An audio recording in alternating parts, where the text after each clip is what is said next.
नमस्कार, स्वागत है आपका। आप देख रहे हैं स्वदेश खबर। मैं हूं आपके साथ प्रशांत पांडे। हो जाइए तैयार, अगले आधे घंटे इस वक्त की अहम और बड़ी खबरें आपके लिए आने को तैयार। सबसे पहले बात बाजार की। बाजार में भारी उतार चढ़ाव देखने को मिला। वैसे पूरे हफ्ते भी बाजार पर काफी दबाव रहा। Nifty mid cap, Nifty bank, mid cap, small cap सभी इंडेक्स हफ्ते भर नेगेटिव रहे। वैसे हफ्ते भर कैसी रही बाजार की चाल, बता रहे हैं अंश भीलवार। तो इस हफ्ते निफ्टी ने 1 महीने के निचले स्तर को छुआ, लाल निशान में बंद हुआ। 2 हफ्ते से इसमें लगातार खरीदारी हो रही थी, अब जाके लाल निशान में बंद होता हुआ नजर आया। तो कहीं ना कहीं थोड़े से नीचे की तरफ रिवर्सल साइंस बनते हुए नजर आ रहे हैं, जबकि ज़्यादा स्ट्रॉन्ग नहीं है। दूसरे ब्रॉड इंडिसेस की बात करें तो दोनों ही मिड कैप स्मॉल कैप ने भी 1 मंथ लो लेवल को टच किया, तो यहाँ पे भी नेगेटिविटी बनती हुई नजर आई है। अब अगर सेक्टोरल इंडिसेस की बात की जाए तो निफ्टी आईटी एक लौता ऐसा इंडेक्स नजर आता है जो प्रॉपर्ली हरे निशान में बंद हुआ है वीकली बेसिस पे। साथ ही साथ ये दूसरा हफ्ता है इसका लगातार खरीदारी का, तो यहाँ पे एक अच्छा पॉजिटिव आउटलुक बनता हुआ नजर आता है। सेक्टर लूजर्स की बात की जाए तो यहाँ पे निफ्टी पीएसयू बैंक ने 11 मंथ के लो लेवल को टच किया, और इस हफ्ते का जो डिक्लाइन था वो पिछले 9 महीने का सबसे बड़ा डिक्लाइन भी था। इसके साथ साथ हम देख रहे हैं कि निफ्टी एनर्जी ने भी 11 मंथ लो को टच किया, निफ्टी मेटल ने 9 मंथ लो को टच किया, तो निफ्टी बैंक ने 7 मंथ लो को टच किया, और साथ ही साथ निफ्टी रियल्टी ने 1 मंथ लो को टच किया। लेकिन निफ्टी एफएमसीजी इंडेक्स की बात करें तो ये इंडेक्स ने वैसे तो 1 मंथ के हाई लेवल को टच किया था, लेकिन जो गेन्स है वो सस्टेन नहीं हो पाया, और ये इंडेक्स भी जाके लाल निशान में बंद होता हुआ नजर आया। तो ओवरऑल देखा जाए तो काफी बेयरिश मार्केट रहा है इस हफ्ते के लिए। मल्टीपल इंडाइसेस ने मल्टी मंथ लो टच किया, इसकी वजह से थोड़ा नेगेटिव सेंटीमेंट और बढ़ता हुआ नजर आ रहा है।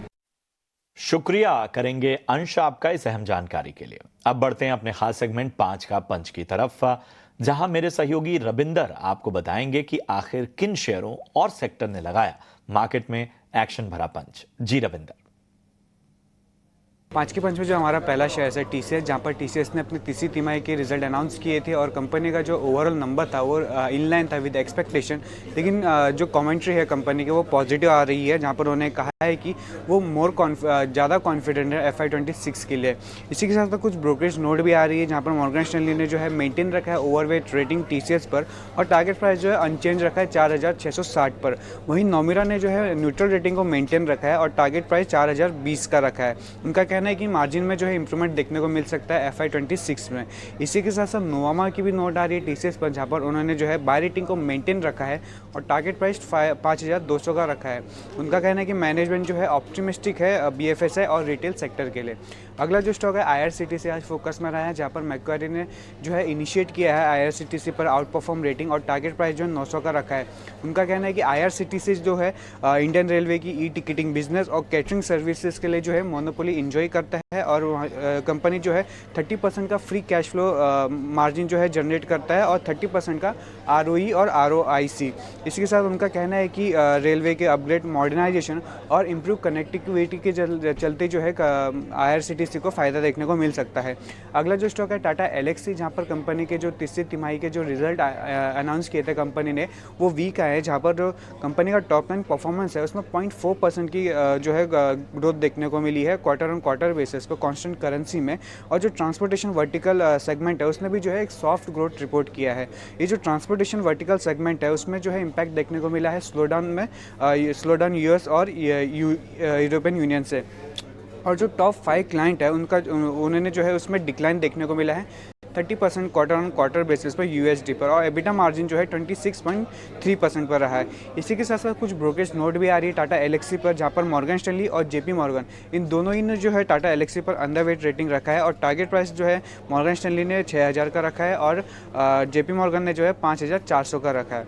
अगला जो स्टॉक फोकस में रहा है इंडसइंड बैंक, जहाँ पर गोल्डमैन सैक्स की रिपोर्ट आ रही है इंडसइंड बैंक पर, और उन्होंने जो है डाउनग्रेड किया है न्यूट्रल रेटिंग, और टारगेट प्राइस जो है 1090 का रखा है। उनका कहना है कि जो कमर्शियल रिटेल पोर्टफोलियो है उसमें डिफ़ॉल्ट को लेकर उन्होंने जो है चिंताएं जाहिर की है, और उन्होंने जो है EPS कट किया है 5%, 16%, 18% ओवर FY25, 26 और 27 के लिए, और ROA भी जो है वो लोअर रह सकता है 1.3% ओवर FY25 से लेकर 27 पर।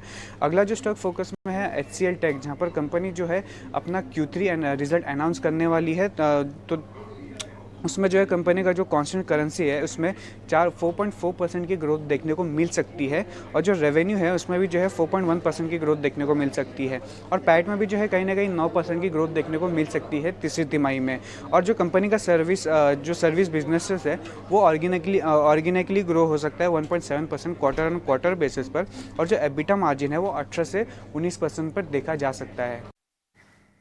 शुक्रिया करेंगे रविंदर आपका इस अहम जानकारी के लिए। बढ़ते हैं आगे। सोमवार को HCL टेक के नतीजे आने वाले हैं और ये नतीजे कैसे रह सकते हैं, अनुमान के साथ जुड़ चुके हैं अंश। जी अंश, बताएं।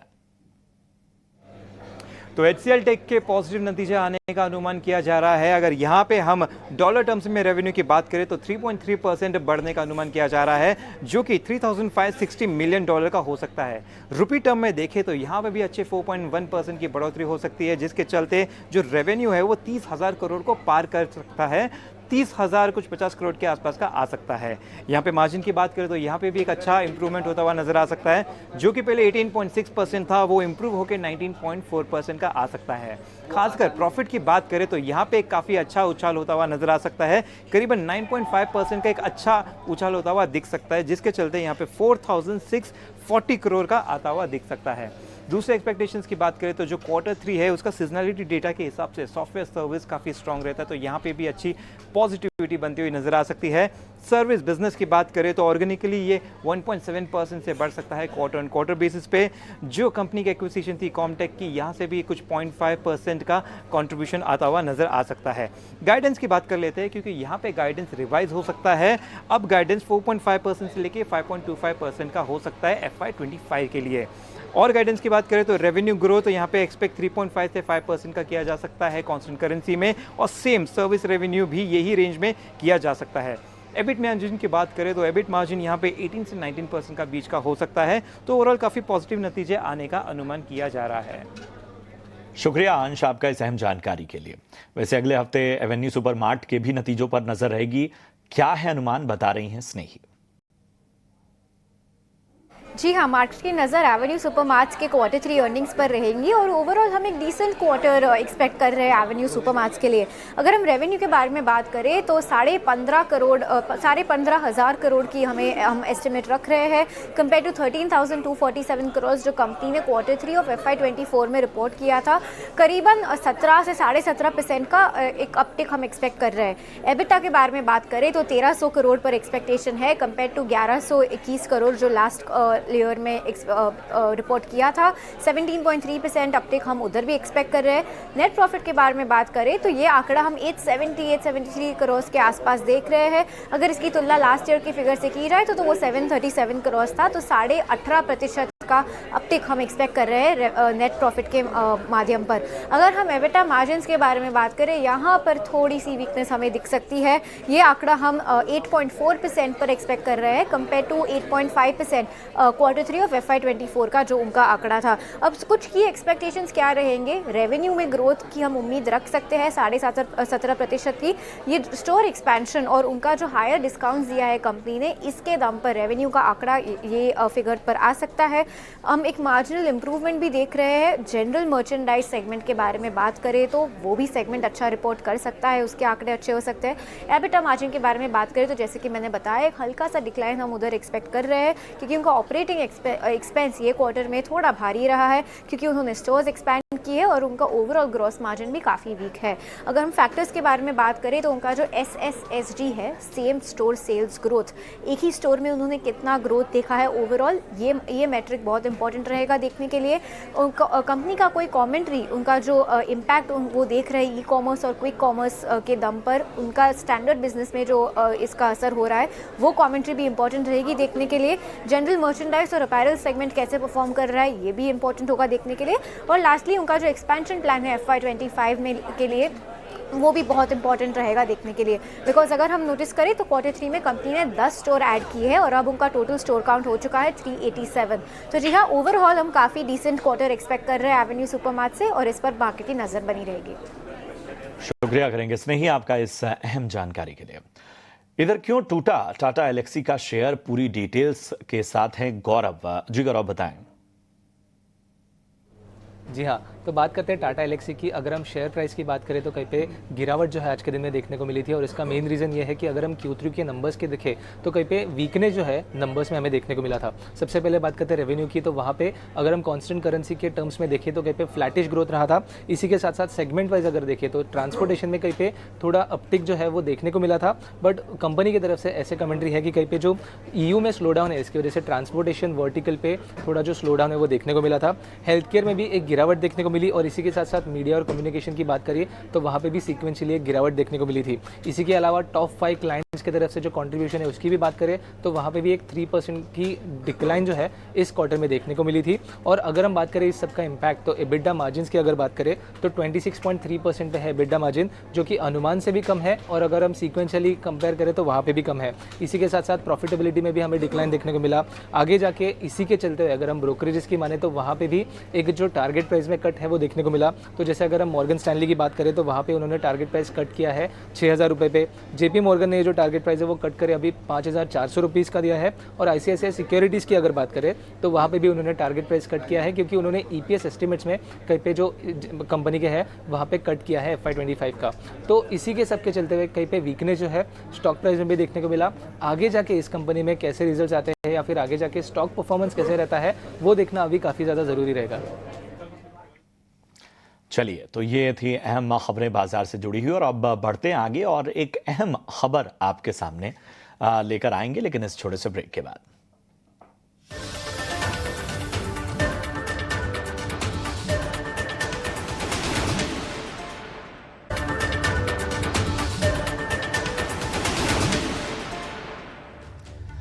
स्वागत है आपका ब्रेक के बाद, और अब ET Now स्वदेश की एक्सक्लूसिव खबर।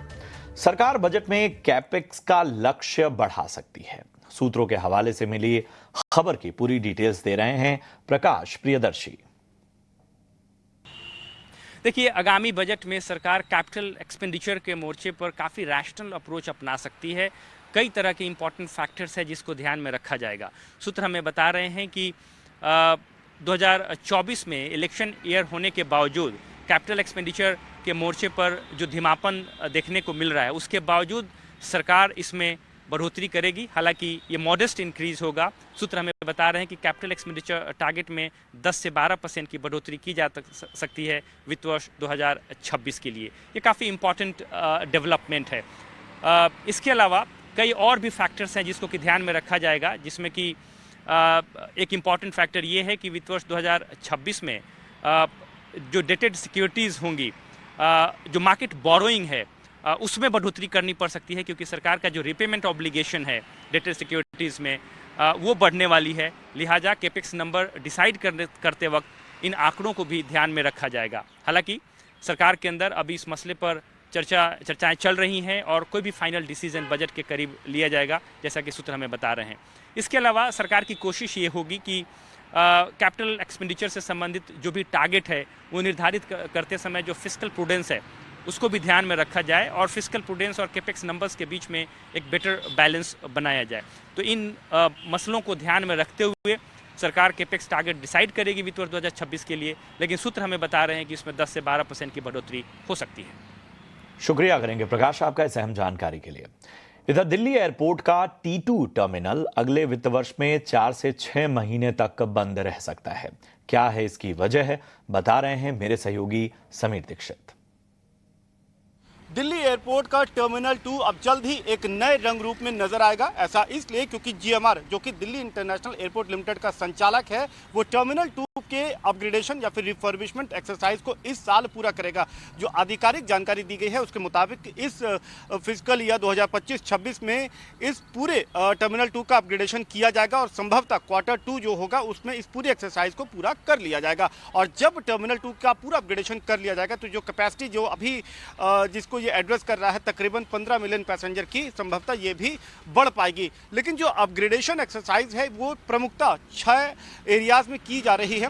सबसे पहली बात यह है कि अपग्रेडेशन के जरिए 6 नए पैसेंजर बोर्डिंग ब्रिज को साउथ कोरिया से एक्वायर किया जाएगा, उनको इंस्टॉल किया जाएगा ताकि फ्लाइट बोर्डिंग और पैसेंजर के मूवमेंट में आसानी हो पाए।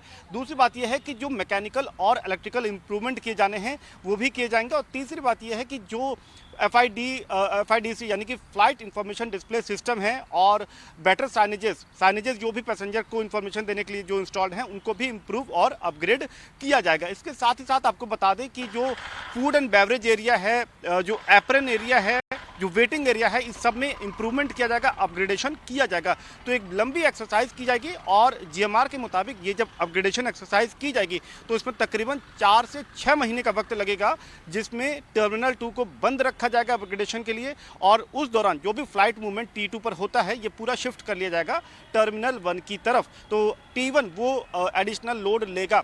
दिलचस्प बात यह है कि 40 साल बाद टर्मिनल 2 का ये पूरा अपग्रेडेशन किया जा रहा है, उसको आधुनिक समय के लिहाज से और बढ़ते हुए इंडियन एविएशन सेक्टर की ग्रोथ को देखते हुए उसको तैयार किया जा रहा है। माना जा रहा है कि जब ये पूरी तरीके से T2 भी तैयार हो जाएगा तो जो पूरे दिल्ली एयरपोर्ट यानी कि टर्मिनल 1, 2 और 3 की जो टोटल कैपेसिटी पैसेंजर कैपेसिटी होगी वो तकरीबन 100 मिलियन पैसेंजर को एड्रेस करने के लिए तैयार हो पाएगी। अभी आप देखें तो टर्मिनल 1 तकरीबन 45 मिलियन पैसेंजर, टर्मिनल 2 जो 14 से 15 मिलियन पैसेंजर और टर्मिनल 3 को तकरीबन 40 मिलियन पैसेंजर के लिए तैयार किया जा रहा है। शुक्रिया सर मेरी सहम जानकारी के लिए। 90 घंटे, 70 घंटे या फिर 50 घंटे, स्टाफ को कितने घंटे काम करने चाहिए? इस सवाल पर एक बार फिर बहस छिड़ गई है। L&T चेयरमैन SN सुब्रमण्यन के बयान पर ये डिबेट हो रही है।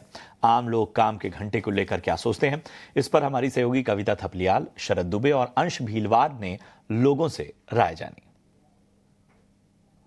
देखिए, हम बिल्कुल अपने ऑफिस के नजदीक एक चाय की टपरी है जहां पर बहुत सारे कॉर्पोरेट्स आते हैं अपना स्ट्रेस कम करने के लिए चाय की चुस्कियां लगाते हैं, जैसे कि आप मेरे सामने देख भी सकते हैं। और मेरे साथ शरद भी है और अंश भी है। आज हम ऑफिस से निकलकर यहाँ पर आ गए हैं और चलिए इनसे बात करते हैं और समझते हैं, क्योंकि वर्क लाइफ बैलेंस एक हमेशा से डिबेट रहा है। ठीक है, अब ऐसे में एक ऐसी स्टेटमेंट कि आपको अब 90 घंटे काम करना है, इससे पहले हमने 70 घंटे का सुना, आप 90 घंटे काम करेंगे?